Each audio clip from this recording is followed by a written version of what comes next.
آپ عدالت میں نہ کوئی صفائی پیش کر سکے ہیں، نہ اپنے دفاع میں کوئی دستاویز پروڈیوس کر سکے ہیں۔ یہ ٹرائل پچھلے 11 ماہ سے چل رہا ہے اور عمران نیازی صاحب صرف ایک دن پیش ہوئے، وہ بھی ان کو جب گرفتار کیا گیا تھا نیب کے کیس میں، وہ ایک ہی عدالت کے اندر حاضری ہے۔ اس کے علاوہ آج تک پچھلے 11 ماہ میں نیازی صاحب نے توشہ خانہ کے مقدمے میں عدالت کی شکل نہیں دیکھی۔ جو تحائف لیے گئے ان کے ساتھ اتنی اٹیچمنٹ تھی کہ آپ نے وہ آڈیو لیک سنی ہے جس کے اندر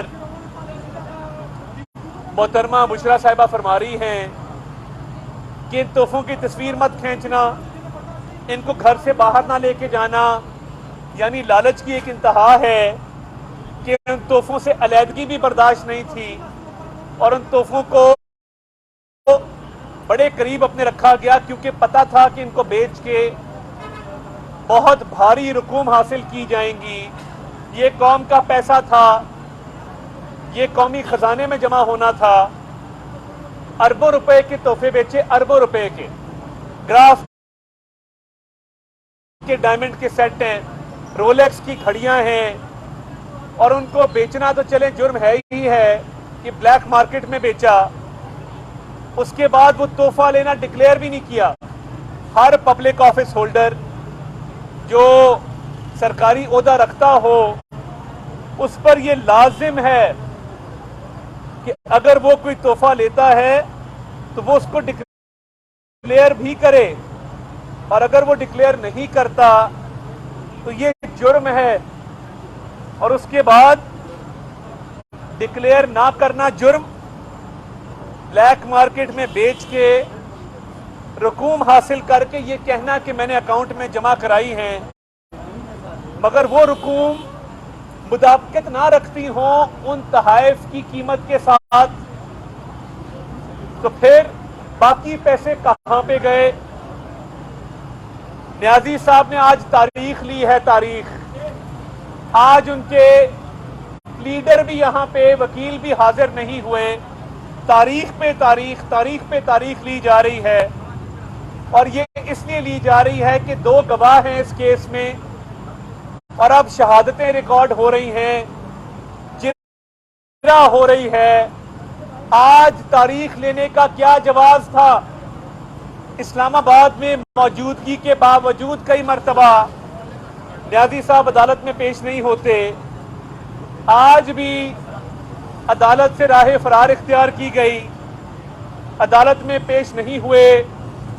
یہ اس بات کی دلیل ہے کہ چوری کا اور نان ڈیکلریشن کا اثاثے ظاہر نہ کرنے کا یہ ثبوت ہے کہ عدالت کے سامنے آنے سے گھبرا رہے ہیں۔ کسی زمانے میں کہا کرتے تھے آپ نے گھبرانا نہیں ہے، تو میں آپ کو کہتا ہوں آپ نے اب نہیں گھبرانا۔ آ کے عدالت میں جواب دیں کہ آپ نے ڈکلیئر کیوں نہیں کیے جو توشہ خانہ کے تحفے آپ نے چوری کیے، پھر جو بیچے اس کی جعلی رسید کیوں لگائی کہ یہ F6 کی ایک دکان میں بیچے ہیں، پھر اس کے بعد جب اس سے جو رقم حاصل ہوئی اس کا کچھ حصہ اکاؤنٹ میں جمع کرایا، باقی حصہ کہاں پہ گیا؟ وہ پیسے بھی ڈکلیئر نہیں ہیں۔ ہمیں کہتے تھے رسیداں کڈو، اور خود جعلی رسیدیں گھر پہ بیٹھ کے بنائی ہیں۔ 11 ماہ میں عدالت میں پیش نہ ہونا، تاریخ پہ تاریخ لینا، راہ فرار اختیار کرنا، تکنیکی بنیادوں پہ کیس کو تاخیر کا شکار کرنا۔ کیا کل آپ کے وکیل کو زیب دیتا تھا کہ شہادت ریکارڈ ہوتے ہوئے وہ کیس کو ادھورا چھوڑ کے گھر چلے جائیں، عدالتی وقت سے پہلے گھر چلے جائیں، اور آج عدالت میں حاضر نہ ہوں؟ اب اگر کل کو عدالت سے استدعا کی جائے کہ ان کو پیش کروایا جائے عدالت کے اندر، تو وویلا کرتے ہیں جی ہمارے وارنٹ نکل آئے، ہمارے وارنٹ نکل آئے، ہمیں زور زبردستی کی جا رہی ہے وہ بھائی انسانوں کی طرح پیش ہو جاؤ, آ کے جواب دو, آ کے حساب دو, بتاؤ کہ یہ تحفے ڈکلیئر کیوں نہیں کیے تھے, بتاؤ یہ بلیک مارکیٹ میں کیوں بیچے تھے, بتاؤ کہ اس سے حاصل ہونے والی رقم کہاں پہ گئی.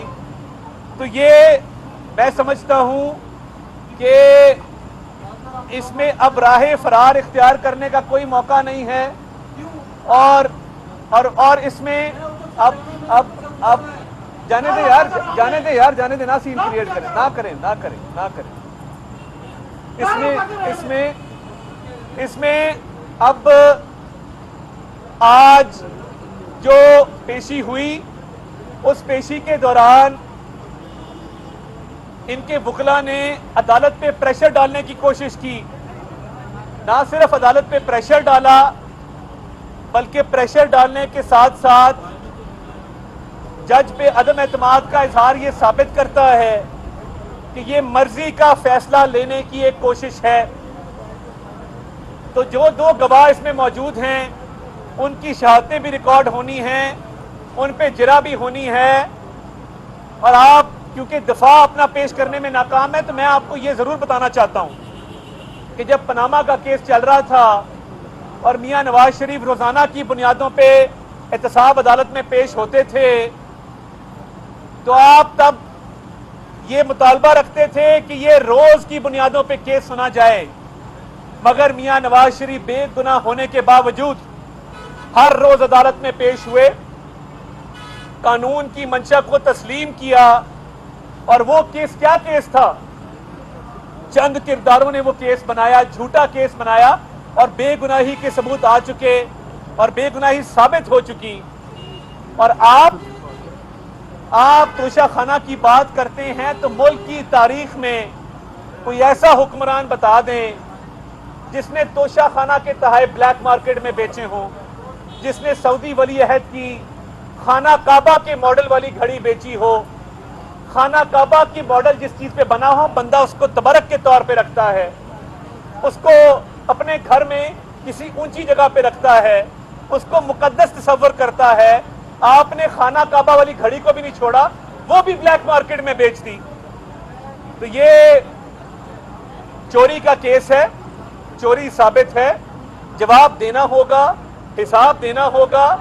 اور سائفر والے کیس میں بھی, سائفر میں بالکل کلیئر ہے کہ اعظم خان صاحب نے جو بیان دیا ہے, میں سمجھتا ہوں وہ ایک محب وطن شخص ہے. اس نے یہ برداشت نہیں کیا کہ جو جھوٹا بیانیہ کھڑا گیا تھا, کیا ہم کوئی غلام ہیں؟ ایبسولوٹلی ناٹ کا. اور اس کے بعد امریکہ میں لابیس فارمز ہائر کی گئی, امریکہ سے مدد طلب کی گئی, اور مدد طلب کر کے کہا گیا کہ پاکستان میں انسانی حقوق کی خلاف ورزیاں ہو رہی ہیں, ہماری مدد کریں. پہلے کہا کہ انہوں نے ہماری حکومت گرائی ہے, پھر انہیں کہا ہماری مدد کرو. سائفر کا جھوٹا بیانیہ اپنی موت مر چکا ہے, اور سائفر کے کیس میں بھی پیش ہونا پڑے گا. ایک طرف کرپشن ہے, ایک طرف سازش ہے. یہی مجموعہ ہے آپ کی سیاست کا کہ آپ نے چوری بھی کی ہے, سازش بھی کی ہے, اور ملک کو ناقابل اتلافی نقصان پہنچانے کی بھی کوشش کی ہے. اب توشہ خانہ میں آپ بہت زیادہ دیر راہ فرار اختیار نہیں کر سکیں گے, پیش بھی ہونا پڑے گا اور جواب بھی دینا ہوگا. ہر روز تاریخ لے کے وہ ٹوپ پہن کے کسی کونے میں چھپ جانا, یہ اب نہیں چلے گا. حساب دو, آ کے جواب دو, ورنہ تیار ہو جاؤ کہ یہ قوم تمہارا گریبان پکڑے گی. بہت شکریہ. ایک بات بتائیے گا, پی ٹی آئی والے سوشل میڈیا کے اوپر ججز کے خلاف ایک تحریک پراپر چلا رہے ہیں, عامر فاروق کے خلاف, ہمایوں دلاور صاحب کے خلاف, تو اس کے حوالے سے کوئی اس کا بتانے جا رہے ہیں؟ کوئی دیکھیے, میں یہ سمجھتا ہوں کہ انہوں نے سوشل میڈیا کیمپین اس ملک کے خلاف چلائی, شہداء کے خلاف چلائی, اپنی فوج کے خلاف چلائی.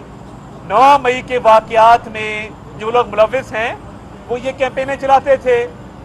جب ریلیف مل جائے تو واہ واہ ہے, جب جج انصاف کرنے لگے, جواب طلب کرنے لگے, تو سوشل میڈیا کیمپین چلائی جاتی ہے, عدم اعتماد کا اظہار کیا جاتا ہے. بھائی 11 ماہ سے کیس چل رہا ہے, عدم اعتماد آپ کو اب یاد آیا؟ عدم اعتماد اور سوشل میڈیا کیمپین کے ذریعے تاخیری حربے استعمال کیے جاتے ہیں. یعنی جج جب فیصلہ دینے لگے تو اسے کہتے ہیں ہمیں آپ پہ اعتماد نہیں ہے.